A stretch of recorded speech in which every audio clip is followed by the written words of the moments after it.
오늘 하나님의 말씀, 이 선포되는 하나님의 말씀을 간절히 사모하시면서 좀 이 감사절에 대한 믿음이 바뀌어지고 변화될 수 있기를 축복합니다. 저는 말이죠, 우리만, 인간인 우리만, 못난 우리만 감사절이 부담스럽고 감사절이 시시하고 감사절이 피곤한 줄 알았어요. 그런데 성경을 읽다가 하나님께서도 감사절이 엄청 피곤하시고 하나님께서도 이 절기가 감사절이 아주 싫으시다는 그런 말씀을 읽고 굉장한 충격을 받은 적이 있습니다. 그 여러분 생각해 보세요. 감사절에 부담이 느껴지면 헌금을 드리는 우리나 부담을 느끼는 거지, 헌금을 받으시는 하나님이 왜 부담스럽고 왜 그 절기가 싫으신가, 굉장히 저한테는 충격이 됐었어요. 이사야서 1장 14절입니다. 이사야서 1장 14절 성경에 보면은 하나님께서도 감사절이 부담스러우시다는 거예요. 하나님께서도 감사절이 싫으시다는 거예요. 하나님께서도 감사절이 무거운 짐으로 다가온다는 거예요. 하나님께서도 감사절이 곤비하게 느껴지신다는 거예요. 자, 찾으셨으면 같이 읽겠습니다. 시작. 내 마음이 월삭과 정한 절기를 어떻게 하나니? 하나님도 싫어하신대요. 또 시작. 그것이 내게 뭐가 되고 무거운 짐이 되고, 또 시작. 내가 지기에 뭐 하였느니라? 곤비하였느니라. 제가 이 말씀을 처음 읽을 때는 이해하지를 못했습니다. 왜 하나님께서 이스라엘 백성들이 감사절 예배를 드리면, 감사 예물을 드리면은 이스라엘 백성들이 감사절이 돼서 드리는 그 예물을 받으실 때에 왜 힘이 드시고 왜 곤비하시고 왜 싫으셨을까? 이걸 깨닫기 전에는 저도 이게 왜 이런 말씀이 여기 수록되어 있나 그렇게 걱정을 했었어요. 그런데 목회를 하면서 하나님의 말씀을 여기도 읽고 저기도 읽고 이 말씀도 묵상하고 저 말씀도 묵상을 하면서 성령께서 깨닫게 하셨어요. 감사절이라는 것은 하나님의 백성들이 하나님께 예물을 드리는 것으로만 끝나는 것이 아니라는 거예요. 감사절은 하나님의 백성들이 하나님께 예물을 드리는 것으로만 끝나는 것이 아니라 하나님이 그 예물을 연락하시고 복을 약속을 하셨어요. 하나님이 우리에게 복을 주시는 통로가 뭐냐? 감사절의 감사라는 거예요. 하나님이 우리에게 은혜를 주시는 통로가 뭐냐? 감사를 할 때 그 감사 통로를 통해서 은혜도 주시고 복도 주신다는 거예요. 여러분, 이거 빨리 깨달으실 수 있기를 축복합니다. 이거 빨리 깨달아야 합니다. 감사절기는 하나님께서 우리에게 돈을 받으시기 위해서 만들어 놓은 절기가 아니라, 감사절기는 하나님께서 우리에게 뭐를 주시기 위해서, 복을 주시기 위해서 만드신 절기라는 겁니다. 우리는 하나님께 감사 예물을 드리고 하나님은 우리에게 복을 주시기로 약속한 날이 감사절기라는 거예요. 이런 것이 깨달아지지 않을 때에는 감사절이 부담스럽고 감사절이 싫고 감사절이 껄껄했는데, 감사절은 하나님께서 우리에게 예물을 받으시기 위해 정하신 날이 아니라 우리에게 복의 문을 열어주시기 위해서, 하늘 문을 열어주시기 위해서, 은혜 위에 은혜를 더하시기 위해서, 믿음 위에 믿음 위에 믿음 위에 믿음의 역사가 나타나게 하기 위해서 정하신 날이구나. 할렐루야. 이런 진리를 깨달으신 분들은 감사절기를 큰 기쁨으로 준비를 합니다. 여러분, 잠언 3장 9절을 읽으시겠습니다. 여러분, 하나님의 말씀을 찾으시면서 확인하면서 내가 이 하나님의 말씀을 받들어 읽을 때 살아계신 하나님의 음성을 여기서 들어야 합니다. 할렐루야. 시작. 내 재물과 내 소산물에 처음 익은 열매로 여호와를 공경하라. 네가 네 재물, 여러분, 첫 열매라는 것은 무슨 농사를 지어서 곡식에만 첫 열매가 있는 것이 아니라 내가 2012년 이 한 해를 살아오면서 여러 형태, 여러 모양, 여러 길에서, 여러 과정에서 첫 열매가 있을 수 있다 이 말이에요. 첫 월급이라든지 첫 이익이라든지 여러 형태로 우리는 첫 열매를 수확할 수 있습니다. 그 네 재물과 네 소산물에 처음 익은 열매로 여호와를 공경하면 10절 시작. 그리하면 네 창고가 가득히 차고 네 포도즙 틀에서 새. 할렐루야. 하나님은 이렇게 맥주감사절을 지키면은 이런 내가 너에게 복을 주겠다고 이런 엄청난 약속을 하셨음에도 불구하고 우리는 이 맥주절을 시시하게 생각했어요. 부담스럽게 생각을 했어요. 그러니까 하나님께서 이사야서 1장 14절에서 이 을대들아 이 바보들아, 내가 너희에게 절기를 준 것은 내가 너희에게 예물이나 받기 위해서 절기를 준 것이 아니라 내가 너희에게 이런 복을 주기 위해서 절기를 줬는데 왜 너희는 이 감사절을 부담스러워 하느냐는 거예요. 너희는 왜 이 감사절을 껄껄하게 생각하냐는 거예요. 사랑하시는 여러분, 감사절에 대한 잘못된 믿음이 오늘 2012년 맥주감사절을 맞이해서 반드시 이 믿음이 고쳐질 수 있기를, 변화될 수 있기를 주의 이름으로 축복합니다. 감사절은 하나님께서 우리에게 복을 주시기 위해서 우리에게 허락한 날이구나. 하나님 감사합니다. 이 감사절을 내가 큰 기쁨으로 준비할 수 있게 하여 주시옵소서. 아버지, 잘못된 내 믿음이 바로 되는 그런 절기가 되게 하여 주시옵소서. 그런데 우리만 감사절이 되면 껄껄하게 생각한 게 아니라 이스라엘 백성들도 감사절이 되면 우리하고 비슷하게 그렇게 부담을 느꼈던 것 같아요. 뭘 보면 알 수 있느냐? 말라기 1장 8절에 갑니다. 말라기 성경은 구약 성경 맨 끝입니다. 여러분이 말라기 1장 8절 우리 모두가 읽으면서 회개할 수 있기를 축복합니다. 하나님, 내가 이 말씀을 합심해서 통성으로 읽어내려갈 때에 내게 회개의 영을 부어주시옵소서. 하나님, 내가 감사절을 이렇게 드린 것을 내가 이 말씀을 붙들고 회개할 때에 하나님, 내 양목에 회개의 눈물이 쏟아질 수 있게 하여 주시옵소서. 1장 8절입니다. 시작.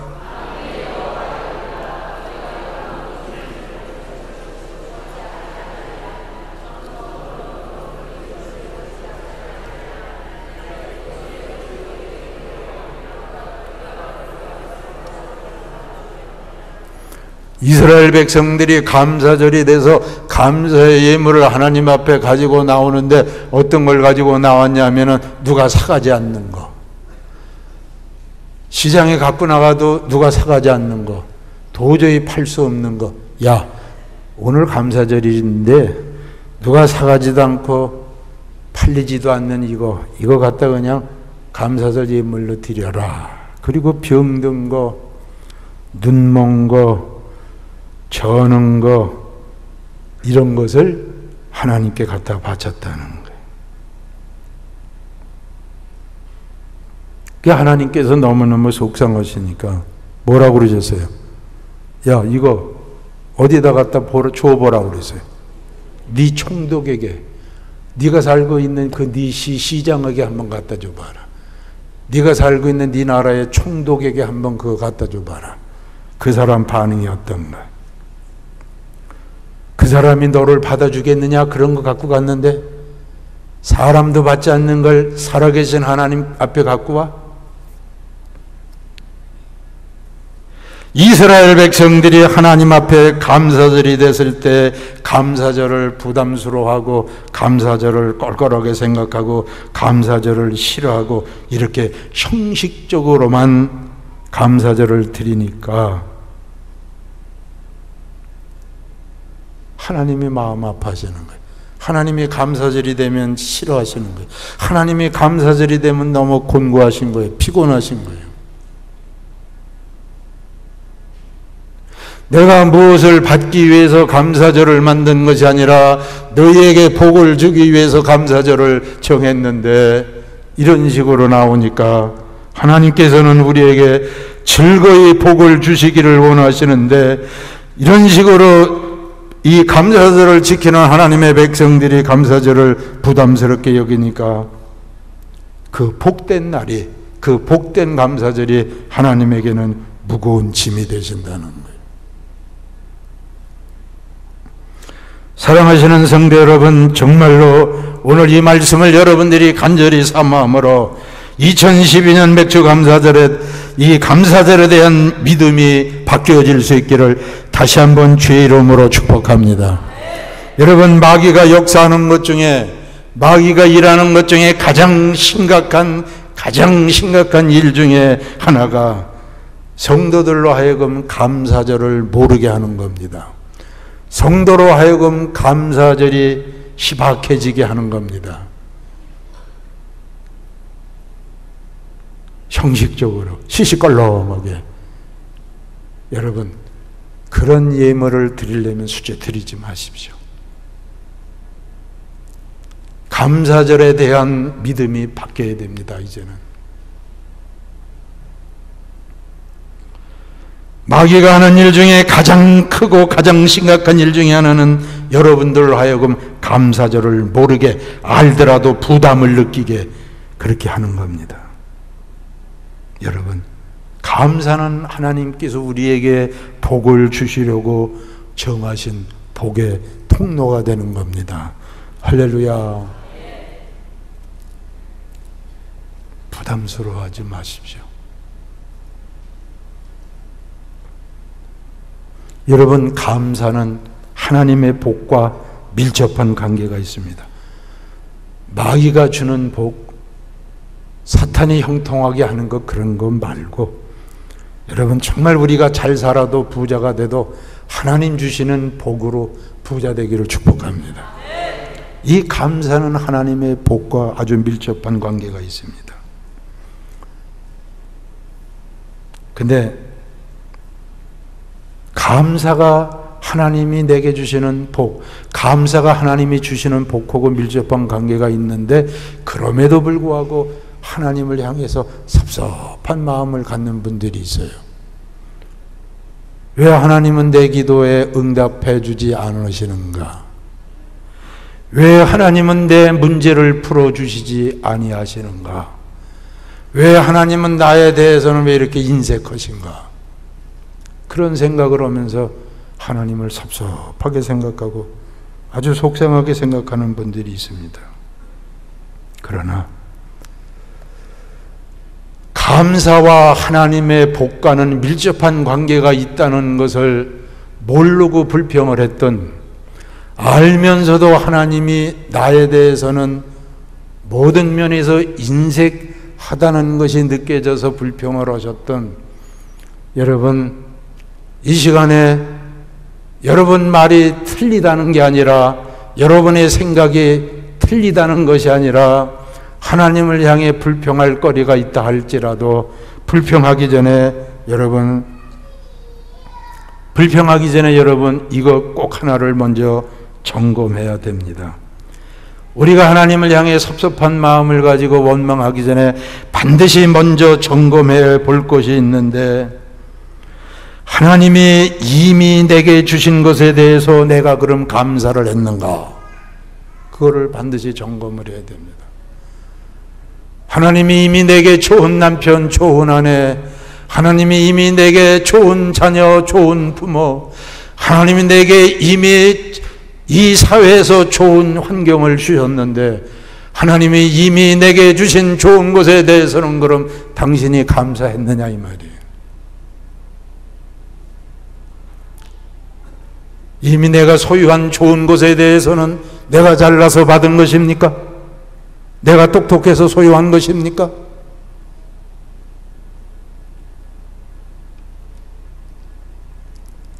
여러분, 하나님이 내게 이미 주신 은혜 너무너무 많습니다.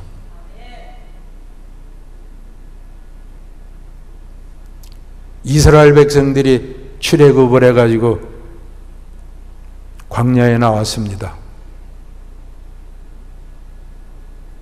근데 애굽에서 출애굽할 때 나온 사람이 200만이 넘거든요. 200만이 넘는데 40년 광야에서 살고 가나안 땅에 들어갈 때는 200만이 넘는 그 많은 사람 중에 여호수아와 갈렙만 가나안 땅에 들어갔어요. 두 사람 말고는 다 죽은 거예요, 광야에서. 가나안 땅에 들어간 사람은 광야에서 태어난 사람들이 가나안 땅에 들어간 거예요. 근데 애굽에서 출애굽한 이스라엘 백성, 하나님의 백성들이 왜 광야에서 여호수아와 갈렙 두 사람을 제하고는 왜 다 죽었냐 하면은 이유가 있는데, 원망했기 때문에, 불평했기 때문에 죽었다는 거예요. 여러분, 망하고 싶지 않으면은 불평하지 마. 여러분, 교회가 당신들한테 왜 교회를 향해서 원망해? 왜 하나님을 향해서 불평해요? 망하는 사람, 우연히, 괜히, 자연히 망하는 사람 없어. 절대. 망할 짓 하고 망했지.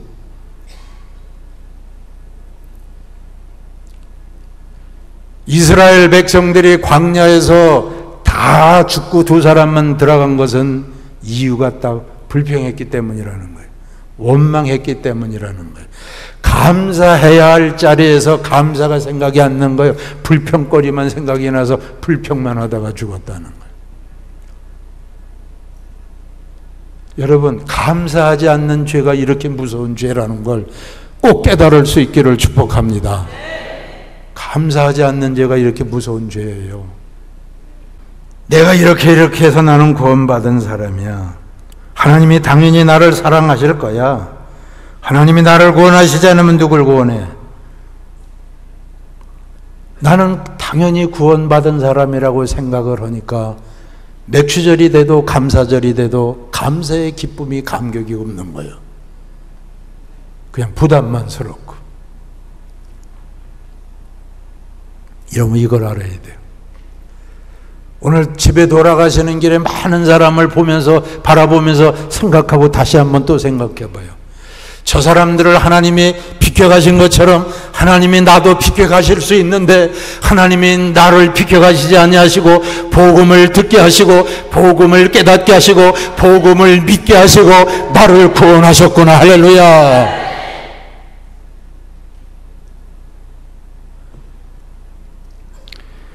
여러분, 내가 예수를 믿게 되었다는 것, 하나님이 나를 구원해 주셨다는 사실, 얼마나 신기하고 놀라운 일입니까?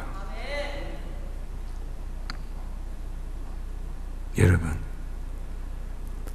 구원을 하나님이 우리에게 하나님의 정권으로 구원을 받게 해주시고, 그리고 하나님이 우리에게 부탁하는 건 하나예요. 둘도 아니고 오직 하나. 정말 너희가 내가 너를 구원했다는 사실이 믿어지면은 감사하라는 거예요. 뭐 해라? 감사하라는 거예요. 믿어지면 감사하라는 거예요. 네 생각처럼 네가 그렇게 구원받는 게 아니라는 거예요. 나는 당연히 구원받은 사람이라고 구원에 감격 없이 살면 안 된다는 거예요. 여러분, 감사는 내가 하나님의 은혜를 계속으로 받게 하는 통로가 된다는 거예요. 그래서 하나님은 하나님의 백성들에게 세상 사는 동안 꼭 지켜야 할 세 가지 감사절기를 정해 주셨어요. 몇 가지? 세 가지 감사절기를 정해 주셨어요. 하나는 구원받은 날을 기념하는 유월절을 정해 주시고, 또 하나는 첫 열매를 하나님 앞에 드리는 무슨 절을? 맥주절을 정해 주시고, 또 하나는 그렇게 감사하면서 사는 하나님의 백성들에게 하나님은 계속 감사의 통로를 통해 내려주시는 복, 그래서 연말에 하나님으로부터 받은 복을 추수한 것을 하나님 앞에 드리는 무슨 절? 추수감사절, 수장절을 이 세 가지 절기를 반드시 지키라고 하나님이 우리에게 정해 주셨어요. 그런데 많은 사람들이 맥주감사절은 안 지켜도 되는 날로 생각하거나 지키긴 지켜도 적당히 작은 감사절로 생각을 합니다. 본문으로 갑니다. 여러분, 본문 레위기 23장 14절을 우리 같이 읽겠습니다. 사랑하시는 여러분, 오늘 본문 레위기 23장 14절을 소리내서 같이 읽으실 때에 여러분들 꼭 이 말씀에 붙잡히시기를 바랍니다. 여러분, 성경을 통해서만 하나님의 음성을 들을 수 있어요. 빨리 깨달으셔야 됩니다. 시작. 예물을 가져오는 그날까지 떡이든지 먹지 말지니 이는 너희가 거주하는 각조의 대대로 지킬, 할렐루야, 대대로 영원히 지켜야 할 감사절입니다. 절대 첫 것은 먹으면 안 된다는 거예요. 아무리 작은 것이라도 첫 것은 하나님의 것이라는 거예요. 먹지 말라는 거예요. 14절에 떡이든지 볶은 곡식이든지 생이삭이든지 첫 것은 먹지 말라. 이것은 너희 하나님의 백성인 너희가 대대로 지킬 무슨 규례니라? 영원한 규례니라. 할렐루야, 할렐루야. 여러분, 한번 생각해 보세요. 이스라엘 백성들이 지금 가나안 땅에 들어가 있는 백성들은 곡식을 먹어본 사람들이요, 안 먹어본 사람들이요? 안 먹어본 사람들이요.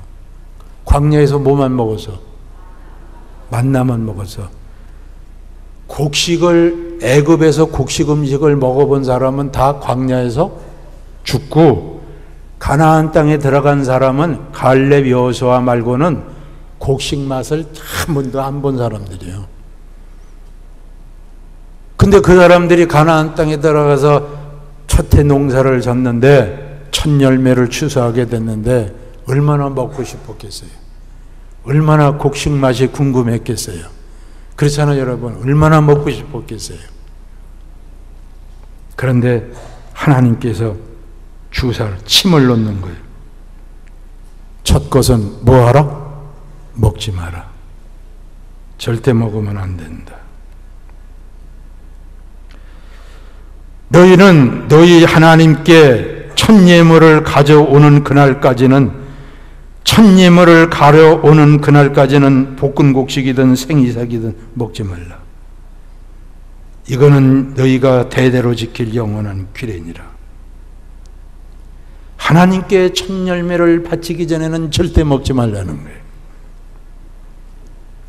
그럼 하나님께서 왜 이렇게 명령을 하셨을까? 왜 그러셨을까? 시작부터 뭐로 시작하라는 거예요? 감사로 시작하라는 거예요. 할렐루야. 시작부터 뭘로 시작해라? 감사로 시작하라는 거예요. 감사로 시작하지 않으면 복이 없다는 거예요. 여러분, 하나님에게 약속한 거 아직도 여러분 지키지 못하는 사람, 그거부터 지켜야 되는 거예요. 가면 갈수록 더 피곤해지는 거예요. 가면 갈수록 더 엮어지는 거예요. 그걸 알아야 돼요, 여러분들.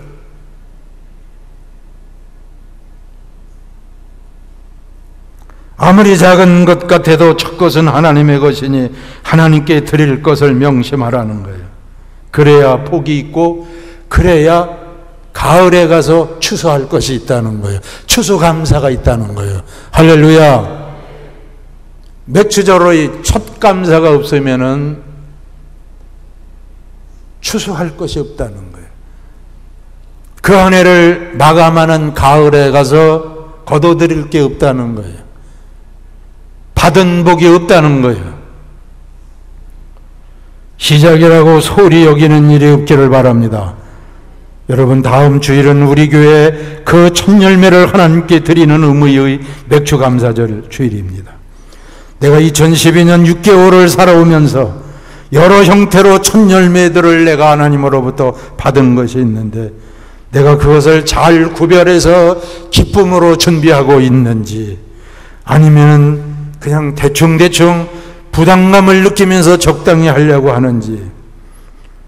여러분, 첫 열매의 감사가 없으면 복의 통로도 없는 겁니다. 추수감사도 없는 겁니다. 여러분, 저는 정말 여러분하고 비슷하지도, 여러분보다 엄청 못나요. 배운 것도 없어요. 몸도 건강하지도 못해요. 여러분들 앞에서 내놓고 자랑할 게 하나도 없어요, 저는 사실. 그런데 목회를 이만큼 할 수 있었던 것은 왜 그런가 하고 내가 돌이켜보면은, 내가, 우리 어머니가 하나님께 드린 맥주 감사절 예물이에요. 우리 어머니가 저를 놔놓고 첫 새끼라고, 첫 자식이라고, 맞이라고, 왜 하나님 것이려니 하고 저를 하나님에게 바쳤다는 거예요. 그러니까 나는 어려서부터 정해진 인생을 사느라고 엄청 피곤했어요. 군대 가서 화랑담배 한 모금 빨아보고 싶었는데 이미 정해진 운명을 살기 때문에 어려서부터 우리 어머니가 너는 하나님에게 바쳤다. 금해할 것이 있다. 담배 한 모금이라도 빨면 너는 그대로 지옥으로 떨어진다. 금해할 것이 있다. 너는 술 한 모금이라도 먹으면 그대로 지옥으로 떨어진다. 정해진 운명의 삶을 사느라고 사춘기 때도 그렇고 얼마나 힘든 삶을 살았는지 모릅니다. 그런데 이렇게 목회를 하면서 내가 인생을 살면서 이렇게 돌이켜보니까 우리 어머니가 나를 하나님에게 매추감사절 첫 열매로 바친 것이 그렇게 복된 것이고 그렇게 좋은 것이고 그렇게 감사한 것이라는 걸 이제 와서 깨닫는 거예요. 할렐루야. 하나님에게 맥주감사절 예물로 바쳐진, 하나님이 받으신 예물이기 때문에 내가 좀 부족하고 못나도 오히려 나를 건드리는 사람들이 상처를 입지, 내가 절대 하나님이 나를 절대 망하게 하지를 않으셨어요. 여러분, 하나님께서 오늘 우리에게 맥주감사절을 지키라고 명령을 하십니다. 여러분, 감사는 모든 것을 역전시키는 하나님의 능력이, 기적이 있는 것을 믿으시기 바랍니다. 감사는 내 삶 속에서 하나님이 기적을 일으키실 수 있는 통로가 된다는 거예요. 감사가 인색하고 감사가 서툴르고 감사가 형식적이고 감사가 부담이 되고 감사가 껄끄러워지는 것, 거기는 절대 무슨 기적이 있을 수가 없습니다. 여러분 생각해 보세요. 미국의 믿음의 조상이라고 하는 청교도들, 그 사람들이 영국에서 메어플라워를 타고 영국에서 나올 때는 153명이 출발했다고 그러잖아. 153명이 한 100일 정도 걸려서 미국 땅에 도착했을 때에는 출발은 153명이 했는데 도착은 101명이 했어. 101명인가 2명인가. 어떤 기록에는 101명, 어떤 기록에는 102명이 도착했대. 그럼 얼마가 죽은 거예요? 3분의 1이 죽은 거예요. 153명 출발해서 남은 사람이 101명, 102명이면 3분의 1이 죽은 거죠. 그 도착해서 겨울을 나고 봄이 돼서 첫 농사를 짓고 가을 추수의 계절이 됐는데 또 반이 죽은 거예요. 101명 남았는데 아메리카 대륙을 땅을 밟고 첫해 농사를 짓고 가을에 계수를 해보니까 또 반이 죽어서 어린아이 6명 합쳐서 남자가 27명밖에 안 됐다는 거예요. 그러니 여러분 불안한 거예요. 두려운 거예요. 이러다가 금년 겨울에 남은 50여 명도 다 죽을 게 아닌가. 너무너무 불안해가지고 청교도들이 금식일을 선포하고 일주일 동안 하나님 앞에 합심해서 금식하면서 기도를 했어요. 금식 기도를. 너무 두려운 거예요. 우리도 이 겨울 나기 전에 다 죽을 게 아닌가. 근데 일주일 금식 기도를 하고 났는데도 두려움이, 불안이 가시지를 않는 거예요. 그러니까 어떤 사람이 일주일 더 연장하자고, 일주일 더 연장해서 우리가 일주일만 더 금식 기도하자고 그러고 금식일을 선포하는데, 그때 어떤 사람이 일어나서 얘기를 하는 거예요. 대서양을 건너오는 동안에 우리 사랑하는 형제들이, 식구가 죽었습니다. 여기 와서 1년 살면서 농사를 지면서 또 사랑하는 식구가, 형제들이, 우리 가족들이 또 반이 죽었습니다. 물론 불안할 겁니다. 물론 근심 걱정이 될 겁니다. 그러나 우리가 금식일을 일주일 더 연장하려고 이 불안을, 이 걱정을 우리가 해소하려고 그러지를 말고, 사랑하는 가족, 사랑하는 식구를 잃어버리는 중에서도 우리가 하나님으로부터 받은 은혜가 있을 겁니다. 생각해 보십시다. 우리 지금 살아있지 않습니까? 1년 농사를 져서 추수하게끔 되어 있지 않습니까? 받은 은혜를 감사하는 감사 예배를 드리자고, 이제 그만 금식 끊고 감사 예배를 드리자고. 그래서 여러분, 추수감사절이 시작된 거예요. 할렐루야. 그래서 미국의 청교도들이 생겨난 거예요. 여러분, 이 세계에서 감사절이 공휴일로 되어 있는 나라는 미국밖에 없어요. 청교도들이 그렇게 힘들 때, 그렇게 어려울 때 감사를 했다는 것을 기억하시기 바랍니다. 할렐루야. 에브라함 링컨, 미국의 16대 대통령이 남북전쟁, 노예해방전쟁을 할 때 얼마나 어려웠겠어요. 전쟁하느라고. 경제적으로 어렵고, 사회적으로 어렵고, 환경적으로 어렵고, 그렇게 어렵고 불안하고 두려울 때 에브라함 링컨이 추수감사절을 공휴일로 제정을 해서 선포해버린 거예요. 할렐루야. 어려울 때 한 거예요. 감사를. 어려울 때. 사랑하시는 여러분, 번영과 안정과 형통할 때만 드려지는 것이 아니고 죽음과 질병과 가난과 고난 속에서 감사가 시작될 때 하나님은 그 속에서, 우리의 삶 속에서 역사하시는 것을 믿으시기를 바랍니다. 할렐루야. 사도 바울이 로마 감옥에 들어가서, 빌립보 감옥에 들어가서 감옥에서 매맞고 어려울 때 감사 찬양을 하니까 지진이 일어나고 옥문이 열리더라는 거예요. 아버지, 우리의 믿음의 조상들은 다 어려울 때, 힘들 때 감사를 해서 하나님이 행하시는 기적을 봤습니다. 사랑하시는 여러분, 하나님이 함께 하시는 날이 될 수 있도록 2012년 맥주감사절이 하나님 앞에 연락되기를 축복합니다.